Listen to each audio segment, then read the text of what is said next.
Hello, everyone. Welcome.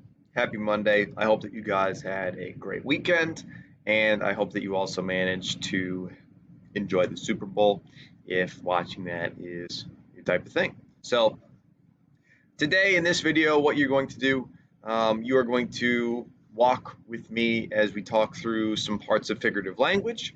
We're going to really quickly review chapters 13 and 14. Not going to do any questions like that. Chapters 13 and 14 aren't super important.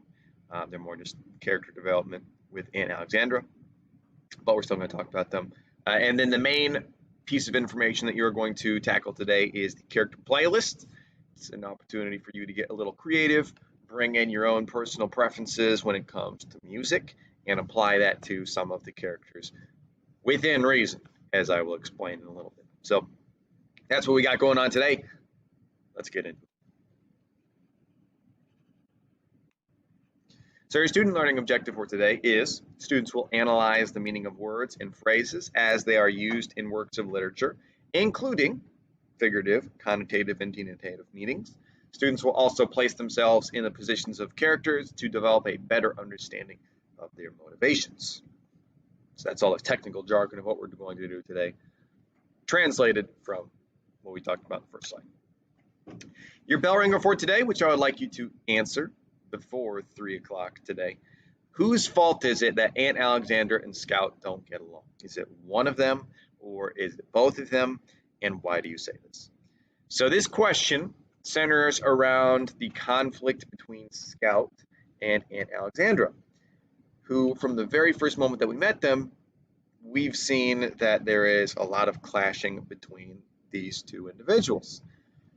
We saw back in chapter 9, the same chapter where Francis Hancock got socked in the mouth, and we will continue to see it as the story goes on. We saw it especially in chapters 13 and 14.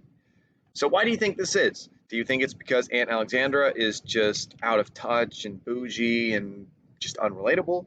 Or is it because Scout is incredibly stubborn and doesn't want to concede to authority figures that she doesn't respect? I don't know. You tell me. So is it one of their fault or is it both of them, and why? Okay, so figurative language. I'm sure that you've talked about this before in other English classes, and I think it's actually a yearly tradition for English teachers to review this. Like, I'm pretty sure you'll hear this in 10th, 11th, and 12th grade at the beginning of the year or throughout. But figurative language, what is it? It's language or writing that helps paint a mental picture in your head. Imagery is also a type of figurative language for this reason. So figurative language is anything that helps you see the picture that the author had when they were writing the story. Because when an author is writing something, they have an image of what they want things to look like, and they do their best to put it down on paper. Now, sometimes they will use direct description, saying the house was the gray color of carbon 153 and was peeling in certain spots due to sun, rainwater, and age. Now, you could do that. Or you could say the house looked like a corpse frozen in the river for 3 weeks. Similar things. But what happens with that figurative language is you have differences in tone and mood, and that will affect the way that you read the story. So for instance, if we go for my original description of the house, carbon 153 or whatever, it's going to have a lot more scientific, colder, more impersonal, maybe a little more boring description. Describing the house as looking like a frozen corpse gives a lot of negative emotions and feelings about the house. It kind of foreshadows that something bad might happen because we're already talking about death, and why would we be talking about that if something bad didn't happen?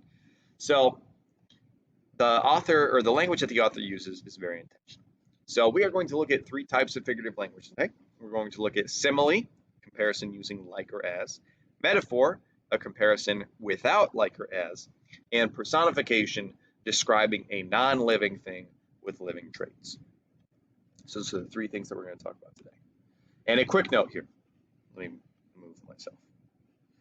All right, so similes, metaphors, and personifications can be tricky to a lot of people. So first, if you feel confused, don't feel bad. You're not stupid. It's difficult. It's weird. So secondly, the best way to figure out what this is, aka the best way to figure out if it's simile, metaphor, or personification, is to first identify the subject and two, figure out what is happening to that subject. So remember when we were talking about subjects and predicates and all that stuff, the subject is the center focus of a sentence. So the subject is who the sentence revolves around. So for the case of today, is the subject being alive, or is the subject alive and being described? Then it could be similar metaphor. Is the subject a non-living thing? Well, then watch out for actions that only occur with living things, and that will be personification. So remember that. So we'll talk through each sentence, identify the subject, and talk about why it's similar. Okay, so the first thing here, simile. Simile is when two fundamentally unlike things are explicitly compared using like or as. So this equals this. But the two things are often, like on their own, they don't make sense. But in the context of the story, they do. Example here, the Radley place fascinated Dill. In spite of our warnings, it drew him as the moon draws water. Okay, so first, what is the subject here? In spite of our warnings, it. And what is it referring to? It is the Radley house. So the Radley house is our subject. That's what we're talking about. And we're talking about how the Radley house draws Dill to it as the moon draws water. So this is a comparison here, talking about Dill's fascination with the house is similar to that of the moon drawing water to itself during the tide.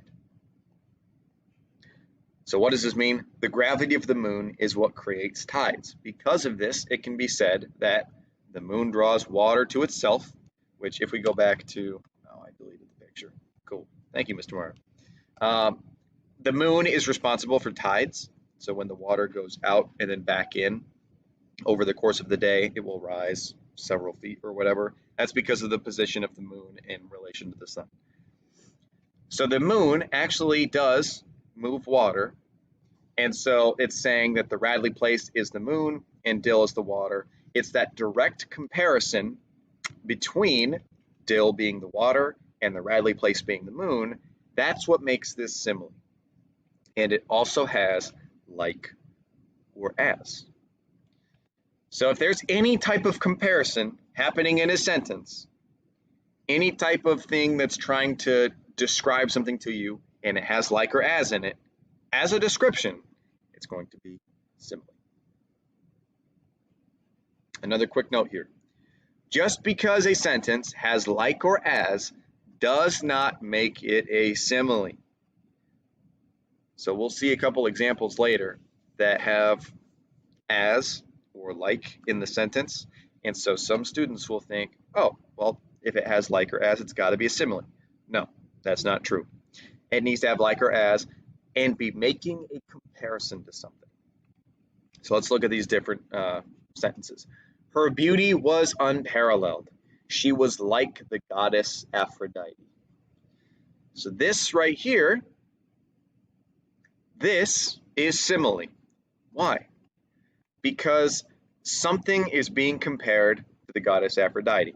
Her beauty was unparalleled. So she is our subject. Our subject is being compared to the goddess Aphrodite. Here's our subject. Here's the goddess Aphrodite. They're saying that they're equal. That's how beautiful they are. That is a comparison. And this comparison is using like or as. So this is a simile. Now, if we look down here, her beauty was unparalleled. He liked the way she wore the dress. Is there any comparison happening here? Is anything like being like, so when I think of comparisons, I always think of like an equal sign. So she equals goddess Aphrodite. There's nothing to do that equal sign in this second sentence. Because this like here, it's just a verb. It's just saying he liked the way she wore the dress. That's just a descriptive sentence. It's an action sentence. So there needs to be a direct comparison for this to be simile. This is simile. She was like the goddess Aphrodite. This is not. He liked the way she wore the dress. So look for like or as, and if there's a comparison. Metaphors are comparisons too, but they do not use like or as. So let's look at an example. Shakespeare has this very famous line from one of his plays. I think it's either Hamlet or Macbeth. I can't remember. All the world's a stage, and all the men and women merely players. So what's the comparison that's happening here? The world equals a stage, and the people living in it equal actors. So that's the comparison that's happening. However, we have this comparison going on. Is there like or as anywhere in it? No, there's not. It could easily be written to have like or as, all the world is like a stage, and all the men and women are like actors. That's a more direct way of writing it, but you don't need to. Metaphors are a little more subtle, so that's why people like to include them. So similes, comparison, using like or as. Metaphors, comparison, no like or as. Then I heard Atticus cough. I held my breath. Sometimes when we made a midnight pilgrimage to the bathroom, we would find him reading. So what's the comparison happening here? It's subtle, which again, that's why a lot of people like using metaphors. It's comparing the walk at night to the bathroom to a pilgrimage across scorching deserts and incredibly cold tundras when you don't know, or when you can't see in front of you and you got to go to the bathroom and it's the middle of the night and you're tired. It is kind of a difficult walk. So metaphors, no like or as. Similes, yes, has like or as. Most importantly, there's a comparison. Personification is our last thing that we'll talk about today. So personification is when an inanimate object or abstraction, basically an idea, is given human qualities or abilities. So we talked about earlier, is the subject a non-living thing? Then watch out for actions that only occur with living beings, and that will probably be personification. What's happening? So personification. First, let's look for the subject. From the day Mr. Radley took Arthur home, people say the house died. So for this sentence right here, or for this phrase, what is doing the action? The house. So died is our predicate. The house is our subject. Now, is a house a living thing? No, it's not. Okay, sorry. Mental train is derailing a little bit. So a house is a non-living thing. What is this house doing? It's dying. Well, that's weird because I thought that only alive things could die. That's exactly the point. Saying that the house died is personification because a house cannot die. It can get burned down or it can get destroyed in a storm, but it can't do something that living things do. So that's why it's personification. Houses are not living things, so they can't die. However, personification is used here to paint an image of the deteriorated mood and condition of the occupants in the house and the house's physical condition. Personification is used a lot of time to describe something. So personification uses living descriptions for non-living things. That's primarily what it does. All right, so now you are going to attempt to correctly identify some types of figurative language. So let's start with number one. The house was the same, droopy and sick. But as we stared down the street, we thought we saw an inside shutter move. Click. A tiny, almost invisible movement, and the house was still. All right, so if you correctly guessed personification for number one, Well, as I said, you would be correct. So number one is personification, because what is our subject? The house. Okay, house, non-living thing. And how is this house being described? Droopy and sick. Houses can't get sick because they're not alive. Sickness only happens to living things. Same with being kind of droopy or like tired, limp. Also, the house being still, I always picture like Monster House when the house is creeping behind them and then it like straightens up. But mostly droopy and sick here.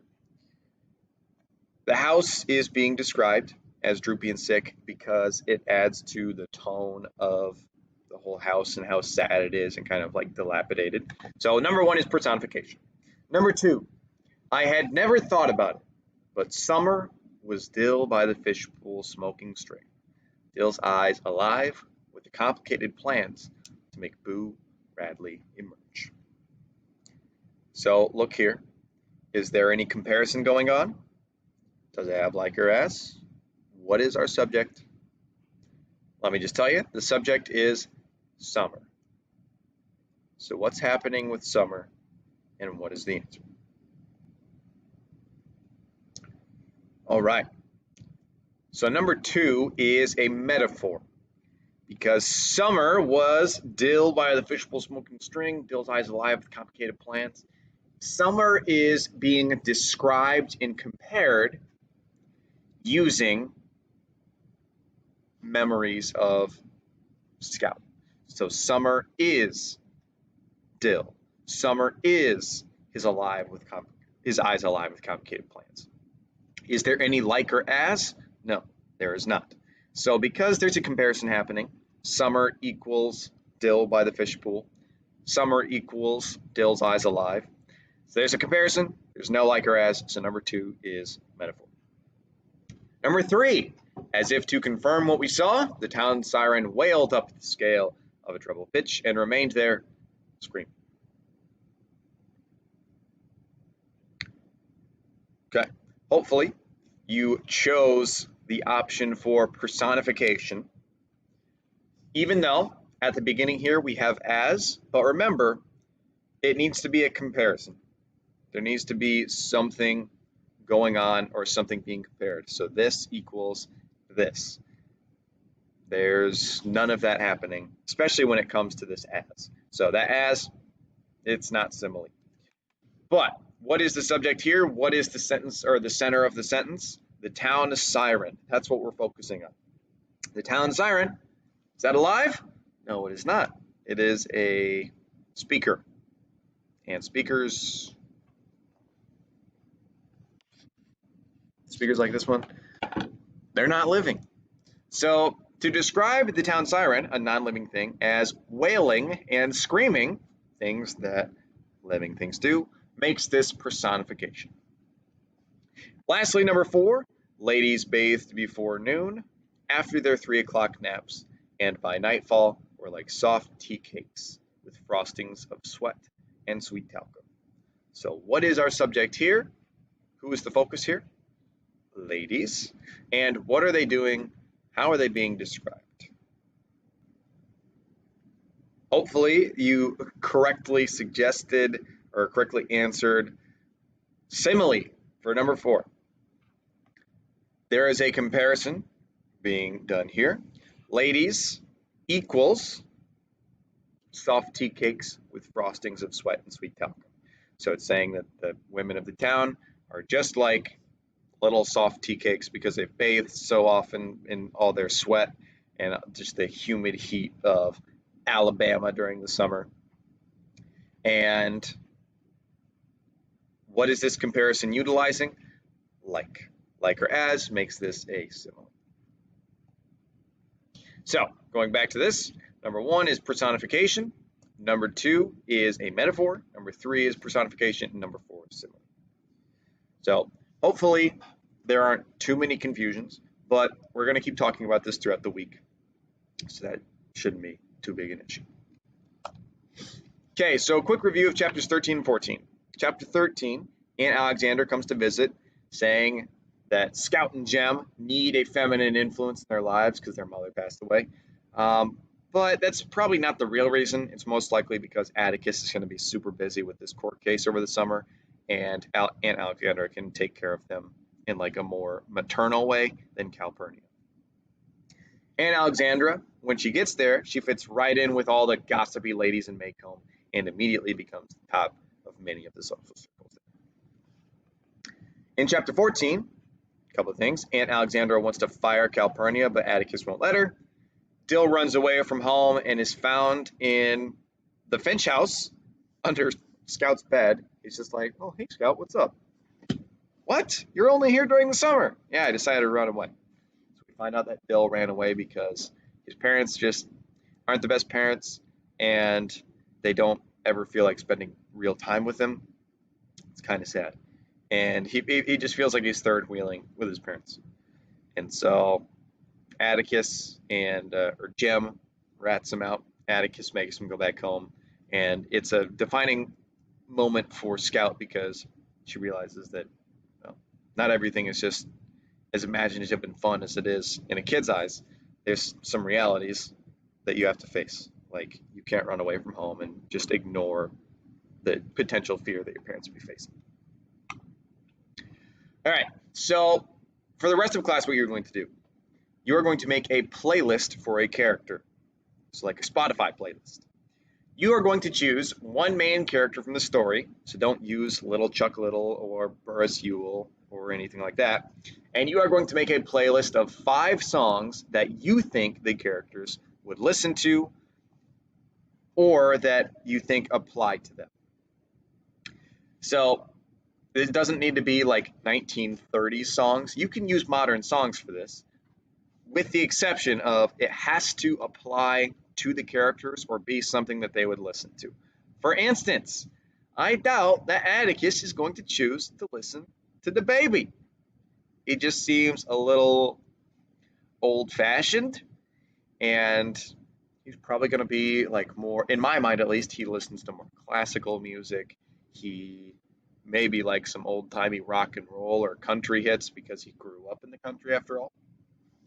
So once you've chosen 5 songs for your character, explain why you chose that song.